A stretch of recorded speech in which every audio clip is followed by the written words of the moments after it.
Hello guys, I'm Sonu Kasana and this is the another part of the chapter French Revolution. Let's start. The situation in France continued to be tense during the following years. अगले कुछ आने वाले सालों तक France की स्थिति थोड़ी तनावपूर्ण बनी रही. Although Louis XVI had signed the constitution, हालांकि लुईज 16 ने संविधान पर हस्ताक्षर कर दिए थे. He entered into secret negotiation with the king of Persia. लेकिन पर्सा के राजा के साथ उसकी बातचीत फिर भी चल रही थी, चोरी छुपे. Rulers of other neighboring countries too were worried by the development in France. France के डेवलपमेंट से आसपास के जो राजा थे, जो शासक थे, वो भी चिंतित थे. And made plans to send troops to put down the events that had been taking place. और जो वहाँ चल रहा था उसे दबाने के लिए वो अपने ट्रूप्स यानी कि समूहों को भेजने के चाह रहे थे. There since the summer of 1789, 1789 की गर्मियों में. बिफोर दिस कुड हैपन, ये हो पाता इससे पहले, the national assembly voted in April 1792. National assembly ने अप्रैल 1792 में वोटिंग कराई to declare war against Persia and Austria. Persia और ऑस्ट्रिया के खिलाफ युद्ध छेड़ने के लिए. Thousands of volunteers thronged from the provinces to join the army. जो बहुत सारे वॉलंटियर्स, स्वयंसेवी, आर्मी में जाने के लिए, आर्मी में भर्ती होने के लिए वहाँ पहुँच गए. They saw this as a war of the people. उन्होंने इसे लोगों के युद्ध के रूप में देखा. अगेंस्ट किंग्स, राजा के विरुद्ध. एंड एरिस्टोक्रेसीज, और सामंतवाद के खिलाफ. और ओवर यूरोप, पूरे यूरोप भर में. Among the patriotic songs they sang was the Marseillaise. वे मर्सलाइज के गीत गाते थे. Composed by the poet Rouget de Lisle. जो पोएट यानी कवि रोजेट डी लेजाइल ने कंपोज किया था, बनाया था. It was sung for the first time by volunteers from Marseilles as they marched into Persia. ये सबसे पहली बार मर्साइल्स जाते हुए, जब वो पर्सिया जा रहे थे मर्साइल की तरफ, तब वॉलंटियर्स के द्वारा गाया गया था. सो गोट इट्स नेम, इसलिए इसका नाम मर्साइल पड़ा. The Marseillaise is now the national anthem of France. और मर्साइल जो है आज फ्रांस का राष्ट्रगान है. The the revolutionary was brought losses and economic difficulties to the people.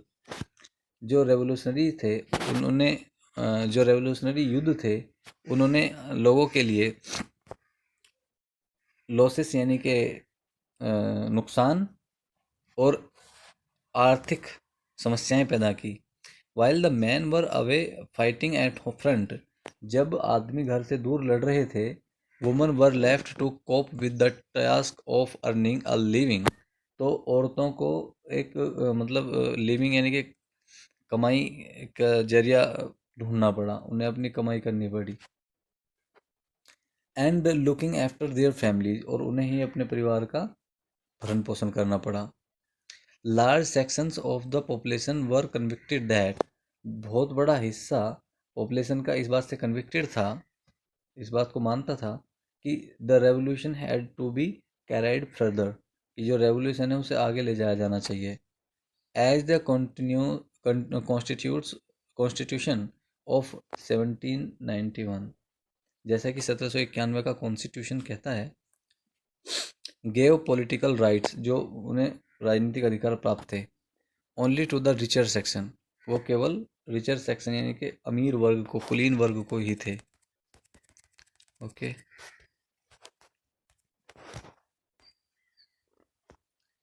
Political clubs become an important railing point. जो political clubs थे वो एक इम्पोर्टेंट रेलिंग पॉइंट बन गए, मतलब रैली निकालने के लिए वहाँ से लोग चलने लगे। People who wished to discuss government policies, जिन लोगों को गवर्नमेंट पॉलिसीज को डिस्कस करना होता था, एंड प्लान, और उनके प्लान्स को, their own forms of action, और उनके खुद के फॉर्म ऑफ एक्शन को। The most successful of these clubs was that of the Jacobins. इन क्लबों में सबसे ज़्यादा जो सफल रहा वो था जैकोबियंस का club, which got its name from the former convent of Saint Jacob in Paris, जिसे इस अपना नाम जो है वो सेंट जैकोब से प्राप्त हुआ, इसलिए इसे जैकोबियन कहा गया। पेरिस में एक कॉन्वेंट ऑफ सेंट जैकोब था, तो इसलिए उसे उससे प्राप्त हुआ। वुमन टू, औरतें भी, who had been achieve throughout his period, जो दिस पीरियड, जो इस पूरे समय में कुछ अचीव कर रही थी। फॉर्म्ड देयर ओन क्लब्स, उन्होंने भी अपने खुद के क्लब बनाने शुरू कर दिए। Section 4 of this chapter will tell you more about their activities and demand. इस चैप्टर का जो सेक्शन 4 है वो इसमें आप मांग के बारे में और अधिक पढ़ेंगे कि उनकी क्या मांगे थी। The members of the Jacobian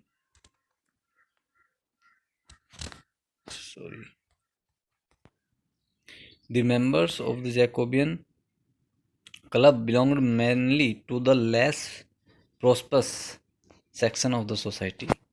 जो जैकब क्लब के जो सदस्य थे उसके जो सदस्य थे वो ज़्यादातर कौन से वर्ग से ताल्लुक़ रखते थे?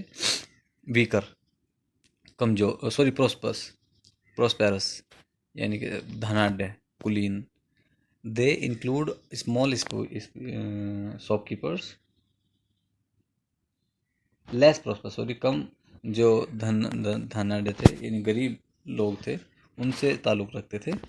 दे इंक्लूड स्मॉल शॉपकीपर्स, उसमें छोटे दुकानदार, artisans and such as shoe makers, pastry cooks, उसमें कलाकार थे, जूता बनाने वाले थे, मोची, पेस्ट्री कुक्स, पेस्ट्री कुक करने वाले है ना, बेकरी वाले, वॉच मेकर्स, घड़ी सही करने वाले, प्रिंटर्स, प्रिंट करने वाले, and as well as servants and daily wages workers, और नौकर और जो दिहाड़ी मजदूर होते हैं वो।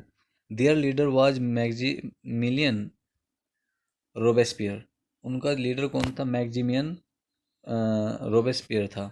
ए large group among the Jacobins decided to start wearing long stripe trouser, जो जैकोबियन का एक ग्रुप था उसने लंबी धारीदार ट्राउजर पहनने का निर्णय लिया। टू दोज, उनके मुकाबले, worn by the dock workers, जो कि डॉक वर्कर्स पहना करते थे।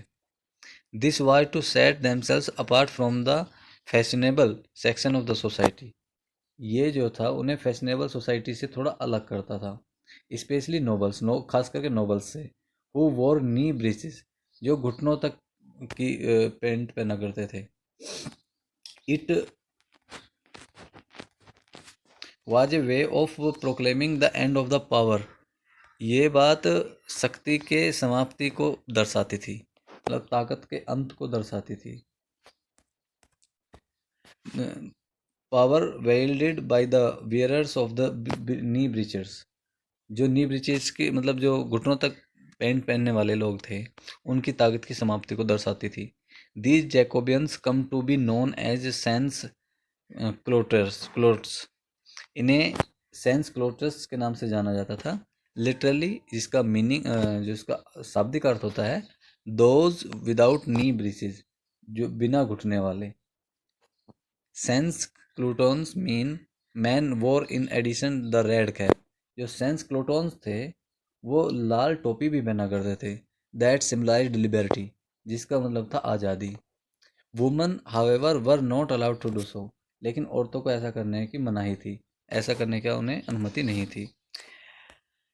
इन दी समर ऑफ 1792, 1792 की गर्मियों में Jacobins planned an insurrection, instruction of a large number of person.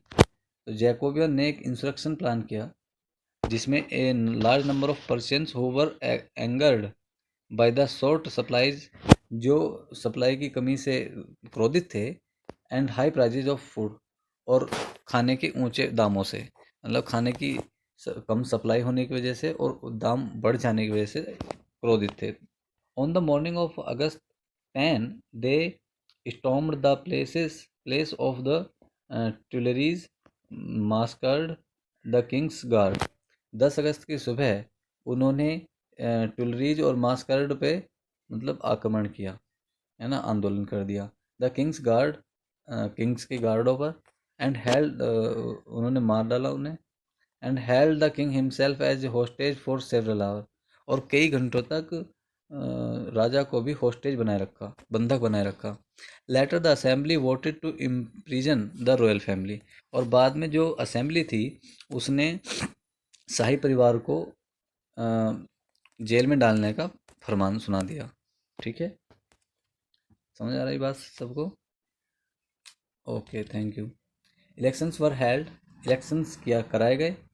From now on all man and 21 year old above regardless of wealth got the right to vote. और यहाँ से 21 साल से ज़्यादा को सभी को वोट का अधिकार मिल गया, चाहे उनके पास धन था या नहीं था, है ना। इस बात से कोई मतलब नहीं था उनके पास धन है नहीं है, पहले धन वालों को मिलता था, तो वो चीज़ ख़त्म कर दी गई। The newly elected assembly was called the convention, और जो नई असेंबली बनी उसको कन्वेंशन कहा जाता था। ऑन 21 सितंबर 1792, 21 सितंबर 1792 में इट एबोलाइज्ड द मोनार्की, इन्होंने मोनार्की को उखाड़ फेंका। And declared France a republic, और फ्रांस को एक रिपब्लिक घोषित कर दिया, गणतांत्रिक देश।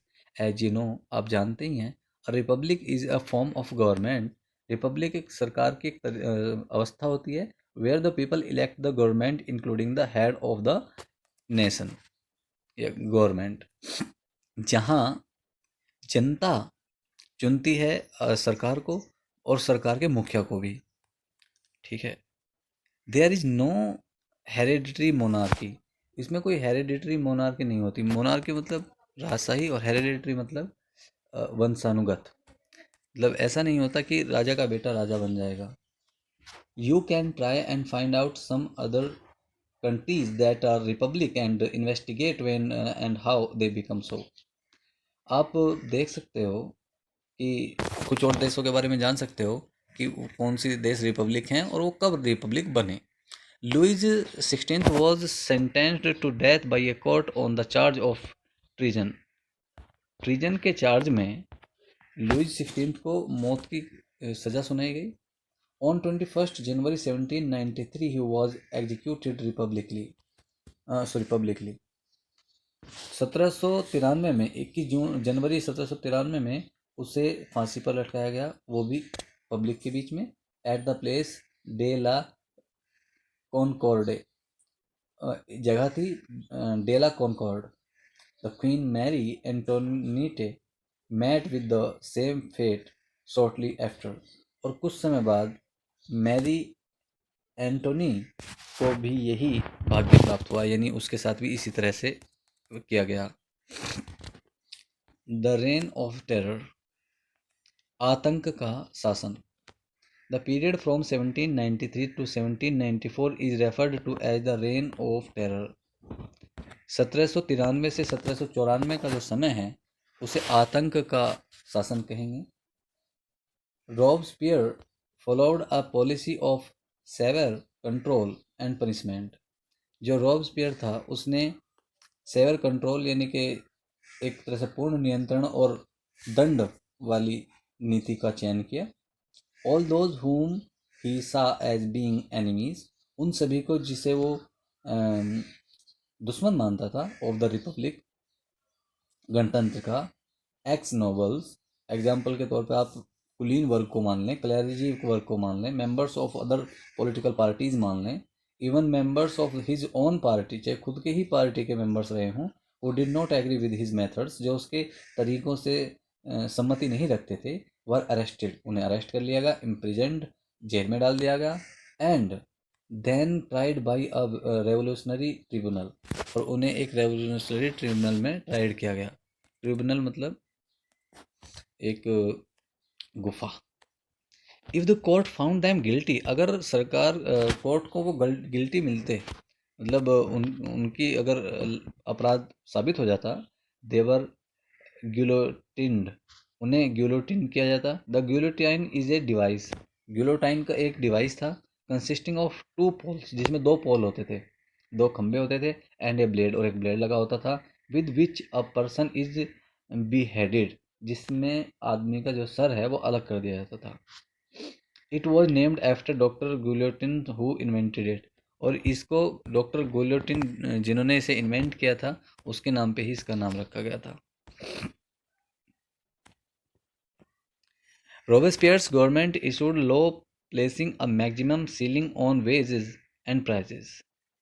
रॉबर्ट्स गवर्नमेंट जो है उसने इस तरह के लॉ प्लेसेस किए कि एक maximum ceiling on wages and prices, जो दिहाड़ी और मूल्य थे उन पे उन्होंने बहुत ज़्यादा सीलिंग किया। Meat and bread were rationed, मांस और रोटी जो थी उसे रेसेंड किया गया।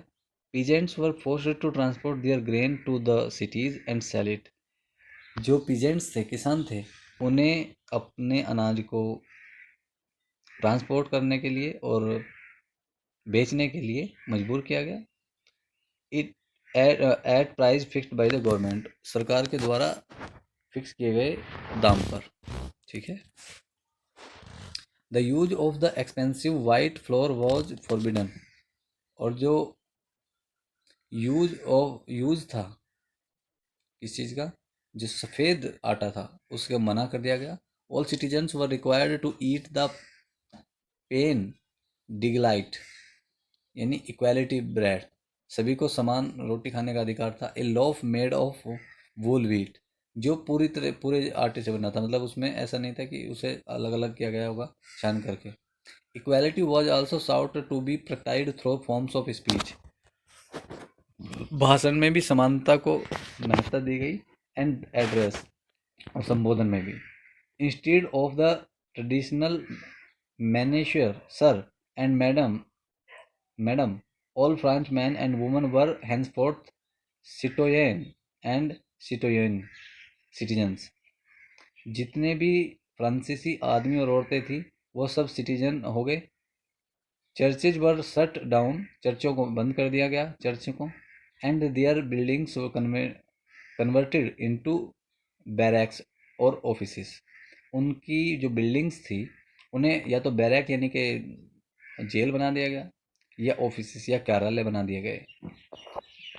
रोबेस्पियरे परस्यूटेड हिज पॉलिसीज, रोबेस्पियरे ने अपनी जो पॉलिसीज थी उन्हें परसू किया।